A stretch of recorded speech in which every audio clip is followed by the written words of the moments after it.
Al acabar la Segunda Guerra Mundial, la URSS y Estados Unidos, convertidos en superpotencias, pasaron a ser enemigos irreconciliables. Durante los siguientes 40 años, ambos fueron los protagonistas de una época de tensión permanente que conocemos como la Guerra Fría. Una época aparentemente pacífica en la que nunca hubo un enfrentamiento armado directo entre las dos superpotencias, pero en la que el mundo estuvo realmente en peligro porque el enfrentamiento podía darse en cualquier momento. Ambos países tenían armamento nuclear suficiente como para llegar a la destrucción total del enemigo, de ahí que algunos rebautizaron la etapa como Paz Caliente. Para colmo, ansiosas de acrecentar su poder, las superpotencias intentaron atraerse a su bando, por las buenas o por las malas, a otros países para crear bloques de alianzas de forma que crearon lo que se llamó un mundo bipolar. Al terminar la Segunda Guerra Mundial, hubo una preocupación generalizada por no volver a cometer los mismos errores del pasado. Las potencias aliadas se reunieron en San Francisco en 1945. Los países promotores de la reunión fueron Estados Unidos, Gran Bretaña, la URSS y China. Asistieron 51 países y aprobaron la Carta de las Naciones Unidas, en la que se exponían los cauces para solucionar los futuros conflictos. La ONU quedó constituida en enero de 1946, con sede en Nueva York, aunque algunos de sus organismos están repartidos por todo el mundo. Los objetivos fundamentales para los que fue creada la ONU son mantener la paz y la seguridad internacional y renunciar a la amenaza y la fuerza como método de solución de los conflictos entre los países, defender los derechos del hombre y fomentar el desarrollo económico y social a nivel mundial a través de organismos especializados. La ONU la integran los siguientes organismos. 1. La Asamblea General. Es como un gran parlamento en el que están representados todos los países integrantes. Es un órgano deliberativo y consultivo. 2. El Consejo de Seguridad, que es quien realmente tiene el control de la ONU. Su objetivo es tratar con urgencia las amenazas para la paz. Está compuesto por 5 miembros permanentes: Rusia, China, Estados Unidos, Inglaterra y Francia, y 10 no permanentes, que son países elegidos cada 2 años.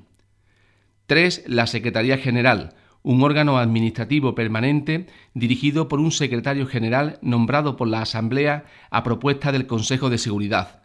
Es el máximo representante de la ONU, actualmente recae en Ban Ki-moon. 4. El Consejo Económico y Social, un organismo consultivo para asuntos sanitarios, económicos, sociales. De él han surgido agencias especializadas. Por ejemplo, el Fondo Monetario Internacional, agencia que se encarga de conceder o negar los préstamos a los países pobres y las condiciones de devolución. La Organización Mundial de la Salud, agencia que colabora con la salud en los países del tercer mundo, por ejemplo, en las campañas de ayuda médica. El Fondo de Naciones Unidas para la Infancia, agencia que se encarga de proteger la infancia especialmente en países del tercer mundo. La Agencia para Refugiados, agencia que se encarga de atender los problemas de la población que tiene que abandonar sus países por motivos de guerra y gestiona la ayuda humanitaria que recibe esa población. La Organización Internacional del Trabajo, agencia que atiende los problemas relacionados con el mundo laboral a escala internacional. Por ejemplo, el trabajo infantil. Otras agencias son la FAO, la UNESCO, etc. 5. El Tribunal Internacional de Justicia. Este organismo tiene su sede en La Haya, Holanda, y actúa y opina en disputas entre estados o ayuda a la ONU a solucionar pacíficamente los conflictos. Finalmente, la ONU dispone de un ejército internacional que habrás oído nombrar alguna vez, los cascos azules. Y es que en ocasiones es necesaria la fuerza militar para pacificar algunas zonas en conflicto. En ocasiones, el ejército español manda unidades para incorporarse a los cascos azules en misiones de paz. Desde la creación de la ONU se han ido incorporando a ella la mayoría de los países del mundo. Es evidente que la ONU no ha servido para solucionar todos los problemas del mundo, ni para asegurar la paz. Muchos conflictos no han podido ser evitados y además las grandes potencias se han servido en su propio beneficio del derecho de veto, especialmente en los años más tensos de la Guerra Fría, en los que siempre anteponían sus propios intereses al beneficio mundial.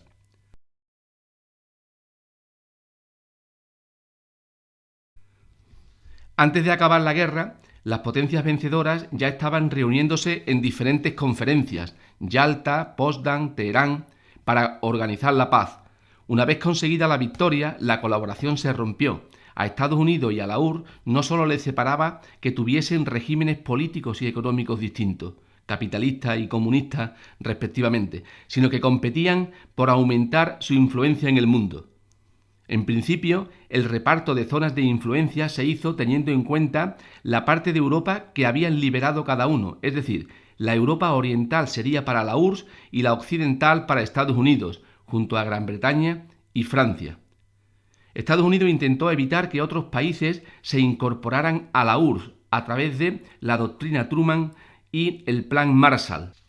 Mediante la doctrina Truman, Estados Unidos intervendría militarmente en cualquier parte del mundo donde se viesen amenazadas las libertades y la democracia debido al avance del comunismo o de minorías armadas.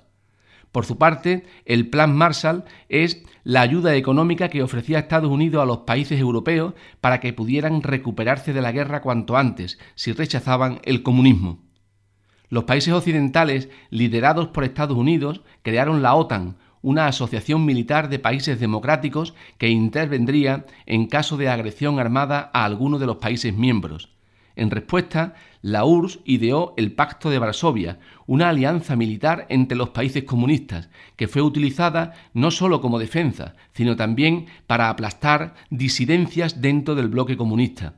Si un país pretendía despegarse un poco de la órbita de la Unión Soviética, era invadido por las tropas del Pacto de Varsovia, como sucedió en Hungría en el año 1956 o en Checoslovaquia en el año 1968.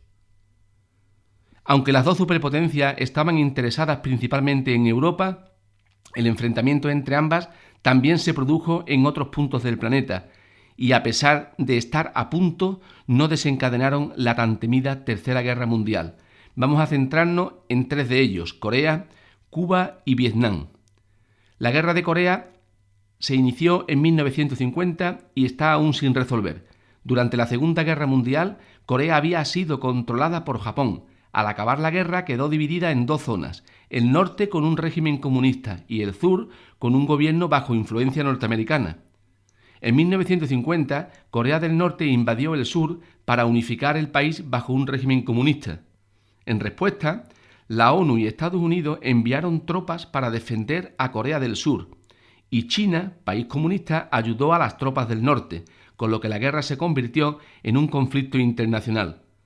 Ante el temor de encender la mecha de otra guerra mundial, ambas partes acordaron dividir el país otra vez, con la permanente amenaza de otra posible invasión, ya que la frontera entre ambas Coreas es una de las más calentitas del mundo, sobre todo por la presencia en la zona de 30.000 soldados americanos.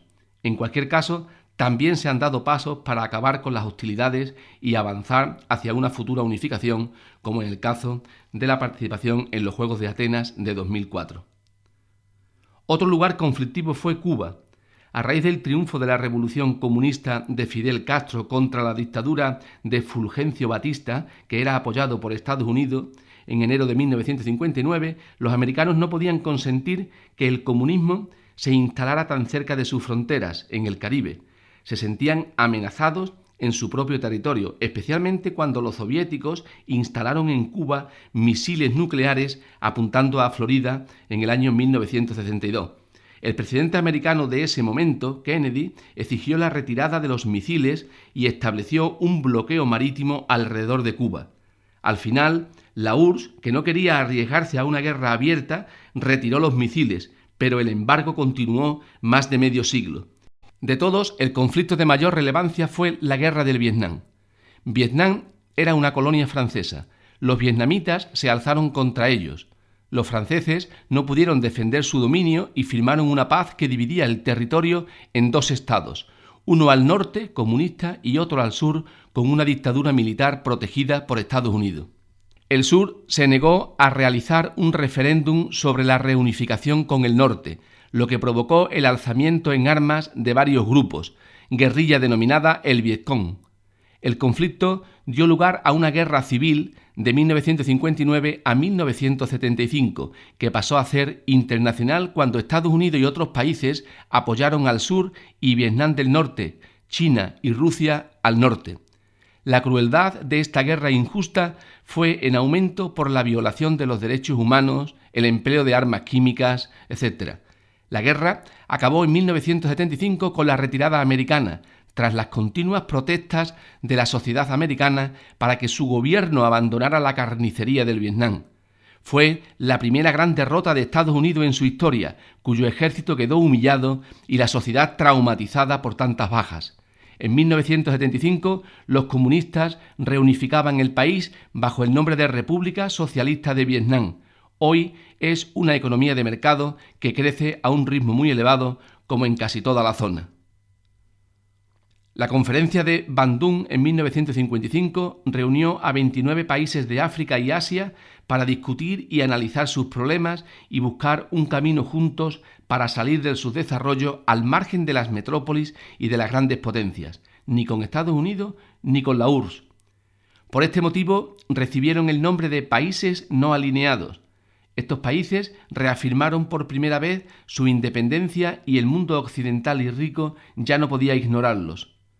Igual que el tercer Estado francés reivindicó con la Revolución Francesa de 1789 el derecho a mejorar su situación, en los años 50 y 60 los países más desfavorecidos emplearon el concepto de tercer mundo para proclamar su independencia violenta o pacíficamente para reivindicar su derecho al desarrollo. En Asia se independizan ahora países como la India, que tenían a Gandhi como líder de la resistencia pacífica, o Indochina, región cuya traumática descolonización de Francia dio lugar a la guerra de Vietnam que hemos visto anteriormente. En África fueron especialmente sangrientas la independencia del Congo frente a Bélgica y de Argelia con respecto a Francia. En este caso, por la importancia de la población blanca existente, los que presionaban al gobierno francés para que no cediera.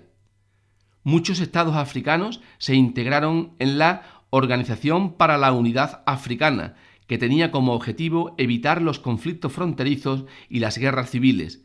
La historia reciente de estos nuevos países ha estado lleno de calamidades, con golpes de Estado, enfrentamientos tribales, corrupción, subdesarrollo y penurias económicas, lo que ha dado lugar a un nuevo tipo de dependencia, el neocolonialismo, una nueva forma de colonialismo sin presencia de soldados en el que la economía de los países pobres está condicionada por los préstamos que les conceden los estados ricos y las inversiones de las grandes empresas multinacionales. El estilo de vida americano es la forma con la que muchas veces nos referimos a la sociedad del bienestar y el consumo que los estadounidenses han llevado al resto del mundo. Vamos, toda una serie de costumbres y gustos que empezaron a popularizarse en esta etapa, las hamburguesas, la Coca-Cola, los vaqueros, el rock. La principal característica del periodo es un espectacular crecimiento económico, aunque éste no se repartiera equitativamente entre toda la sociedad y diera lugar a bolsas de marginación y pobreza. Aún así, la vida de la gente se transformó por completo. Una gran variedad de productos que antes no existían o se consideraban un lujo al alcance de muy pocos, se convirtieron en algo asequible para la mayoría. Lavadoras, coches, teléfonos, televisores, discos, turismo, nació lo que llamamos sociedad de consumo de masas. Pese a la prosperidad, también fueron años de incertidumbre y problema. Hacia los años 1950 se inició la famosa caza de brujas. Cualquiera que fuera acusado de ser simpatizante del Partido Comunista era sospechoso de espía para los rusos y podía ser juzgado por traición, entre otras cosas. Hubo gente que acabó en la silla eléctrica por este motivo. En la tierra de la libertad y la justicia había además una fractura social entre razas.